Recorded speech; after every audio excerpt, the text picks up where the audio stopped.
knowledge in the art of professional wrestling. You don't.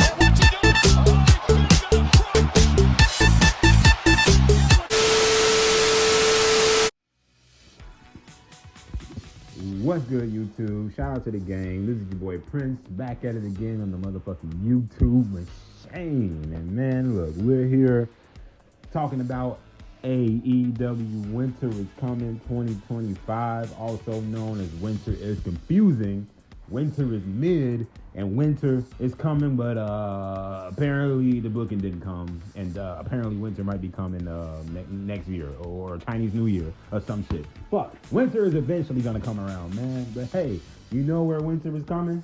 You used to feel like, huh? Winter Is Coming used to feel so special in the early days of AEW, man. Tell me that I'm lying.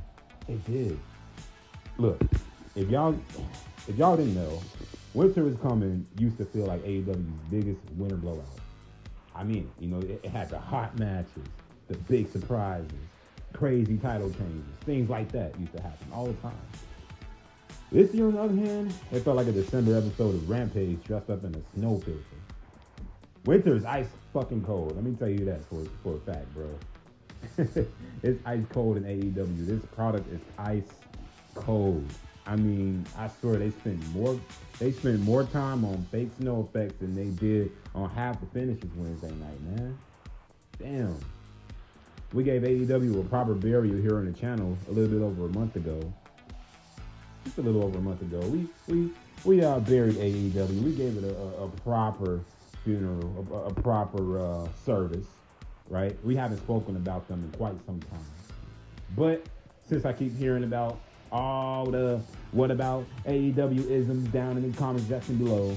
Oh, Prince, did you hear about AEW doing this? Oh, Prince, did you hear about AEW doing that? Oh, Prince. Guess what? We decided to revive it for one night only. So I'll start with the positive. This show did have a couple of positives sprinkled around. I will give them that. All right, it's not just gonna be all hate here. You know, that's just player hating. If I tell you that this is a bad show overall, that'll just be me. That'll just be me player hating. And you know, we gotta call a spade sometimes, right, guys? I'm just gonna be honest. Dynamite, I would give them that. I would give them that. Dynamite has been better than Raw and SmackDown. I don't know what the fuck Paul Tracy is doing, but as of late, Dynamite has been a little bit better than SmackDown. I'll be honest. The positives. We got the Babes of Wrath. This was for the women's tag team strap, the inaugural women's tag team strap, baby. And the Babes of Wrath actually won. I love me some BBWs. I love me some Willow Nightingale. I love me some Harley Cameron over there too, you know. She was the only entertaining aspect in the women's division that was carrying that company for months when she was feuding with Mercedes Moné. To be honest with you, way more entertaining than Mercedes ever was as a fucking puppet than herself. she's more entertaining as a puppet than Mercedes Moné is as the actual person, y'all. Let that shit sink in. So that's actually a cool thing to see, man. Them picking up the first women's straps. They beat Tony Storm and Mina Shirakawa in a pretty solid match, I'll be honest. And I like this one. I like this one move right here, by the way. Harley Cameron did. Kind of sick, to be honest with you, know? So, yeah, that was a pretty slick move. And, yeah, so really great for them. They earned it. Willow hits Mina with a power bomb, right? Rock with a power bomb. They pick up the straps. Really good to see, man. Let's move on. So, great for them. They earned it. Can't really say much bad about this one. Let's move on. Next match. We got Okada versus Jack Perry in the Continental Classic. You know, TK does so many damn tournaments, man. You got your head spinning. You might as well turn the company to the Olympic Games at this point, dog. It's been so many tournaments in AEW, it's crazy. The Continental Classic comes around like twice a year now. The Prince can never keep up no more, bro. I don't know if it's in the middle of the fucking summer, if it's during the winter, if it's during spring. Tony Khan does so many damn tournaments. My head is turning into a tournament, bro. Seriously. That's not, you know, he has tournamented us. He has tournamented us to death. And if that's not a word, fuck it.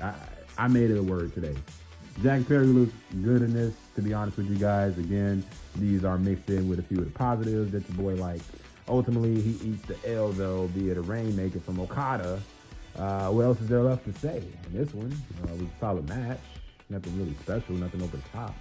After that, we get a little back and forth between Jack and Perry and the Don Callis family. You know, your boy Prince couldn't make it out to the ring, though, man. You know, they even recruited me for some months, to be in the Don Callis family. You know, just as an honorary member. They recruited the boy.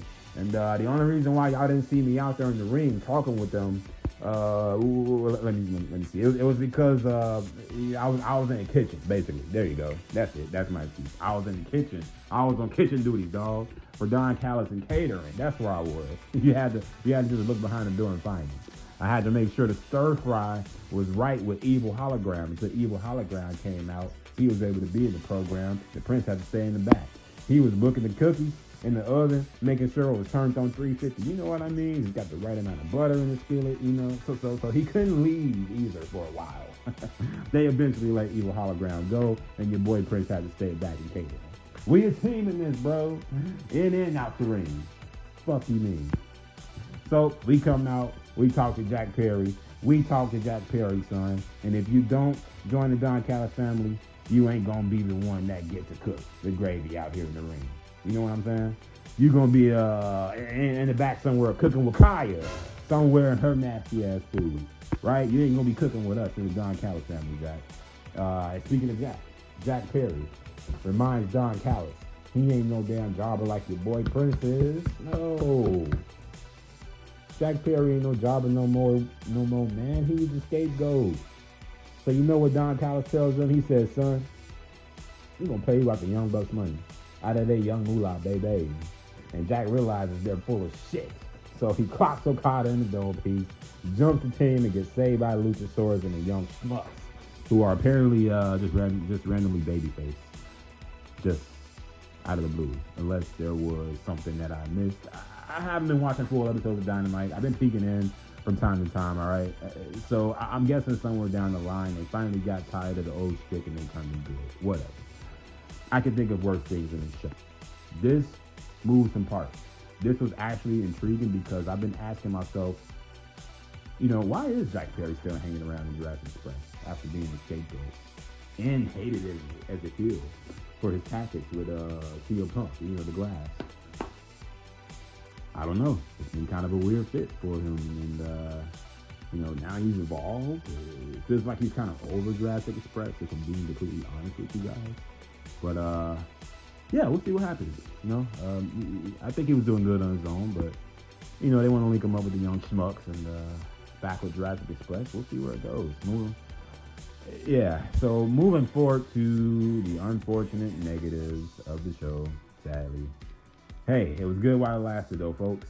We got boring Mark Briscoe. Sorry, guys. You may not feel this way, but to me, this is just my opinion. You guys can have a different one. That's fine. But Mark Briscoe was and always is boring on his own. I'm just being honest. And as a singles, he does have that babyface aura. That's very genuine to the audience. The fans gravitate towards him. That's awesome, dude. That's great. And I'm glad. I'm genuinely glad for the dude. I'm happy he's got some type of fan base behind him. That's cool. But just for me personally, man, I don't know. It's like the country stuff is forced to me, It probably is his actual persona, but, something about that shtick, that gimmick, it's just not, I never really cared for it. And, personally, I never really cared for Mark Briscoe without his brother.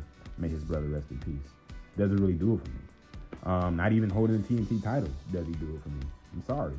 But hey, I don't get Daniel Bryan vibes from him either, like people say they do. It's just levels to this shit, in my honest opinion. It is levels to this shit. But anyways, we get Danny Garcia and the Dick Riders coming out. Oh, man, I thought the Dick Riders ended after Hangman won the strap back. No. Apparently, TK got to drag this shit out, too. Whatever, man. Marina Shafir looking like somebody pissed in her mouth or her Cheerios 24/7. You know what I'm saying? She just had a mean-ass look the whole time, dude. Like somebody stepped on her stones. Danny gets in Mark's face, right? He slaps the shit out of him. He gets rocked by Briscoe right after. And I guess if you've been following whatever story they have, this is for the TNT title this Saturday at the pay-per-view. So let's see what happens. Do you care? Do you guys honestly care about this? Let me know down below in the comments if you care about Mark Briscoe versus Danny Garcia. I don't know. Danny Garcia is probably better off dancing his ass down the fucking ramp instead of being one of the dick riders. Now he's like John Moxley Jr. or some shit. Hangman and Swerve have been whooping some ass, I'll be honest. If we fast forward a little bit closer to the end here, my only negative is that it was a tornado tag match. Why do we have to have a tornado tag match just to get this out of the way? It's probably not even a negative. It's more like a nitpick, if I'm being honest. Just tell me why we needed a tornado tag team match just to beat the Ops of all people. I get it. The Ops have been making some noise lately. I understand that completely. I do. But to me, if you send out the backup players in the Ops, I don't know, man. To me, it just wasn't really good. It didn't really do much. I'm not gonna shit on it though. I'm not gonna shit on it because it did what it needed to do. It moved the parts that it needed to do, and I will congratulate Tony Khan for that. I set up a possible rematch between Hangman and Joe somewhere. Could it? It possibly can. I believe that's where they want to go. Or they might be trying to let us know that it may be a triple threat match between Swerve, Hangman, and Joe, a little bit around the title picture. You know what I'm saying? Now that Swerve is actually back. And now that Swerve is back, your boy Prince is back watching AEW. When Swerve was gone, there was no reason to watch AEW outside of a Tony Storm. All right, but now that he's back, your boy's back. Yeah, man, good to see Swerve back. Him whipping some ass with Hangman in a tornado tag match. They take this to the back. They take this to the cheap seats. They take this through the crowd. They take it back in the ring, and they end it with a Swerve call, right? A house call, rather, I should say. And then Swerve picks up the W. Really good shit right there at the end. It's just the only negative for me was the tornado style tag team match itself. I think we could have done without that. But again, probably not even a full negative, more like a nitpick. And finally, we get to the last part. We get Kyle motherfucking Fletcher, my boy. He eats another pin, another L. This one dragged out pretty long. I didn't like this actual match. It dragged out too long. The matches within the sequences within the match itself was actually pretty okay. Kyle Fletcher is never a bad match. But I hated the finish. I absolutely hated this. Why is Kyle looking like a jobber lately? He eats another L, this time to Speedball and the fruitiest of roll-ups ever. Fruit roll-up pin of Kyle really made my blood boil. I'm not going to lie to you guys. Main event also made my blood boil. Listen, I get it. AEW loves the chop fest and all, but to have some old Joe in there doing the chop fest with Eddie Kingston, the King of Chop, is not really going to draw a crowd. Tony Khan is at lunch table. They're trading chops. They like to trade chops. They like to trade super kicks in AEW. They like to trade chops, trade super kicks galore. But let's trade chops. Let's trade kicks. Let's trade elbows. Tony Khan is at the lunch table trading Pokemon cards with people trying to book these matches. He likes to share. Let's trade. Fuck it. Let's trade ratings, huh? He likes to share ratings too, apparently. All friendly pro wrestling. Let's just combine the numbers, the max numbers and the TBS numbers from one app to another and call it 1 million views. Let's just fucking share. That's Tony Khan in a nutshell. Samoa Joe taps out Eddie Kingston in a weak finish to the main event. But let me know what y'all feel down below. Winner never even showed up, if I'm being honest, but the product is ice cold, that's for sure. This is why AEW got a proper burial the way it did on the channel. We revived it for one day only. But man, let me know how you feel about its revival. Should we keep going with the AEW reviews again? Until then, peace. Big deuces. We out.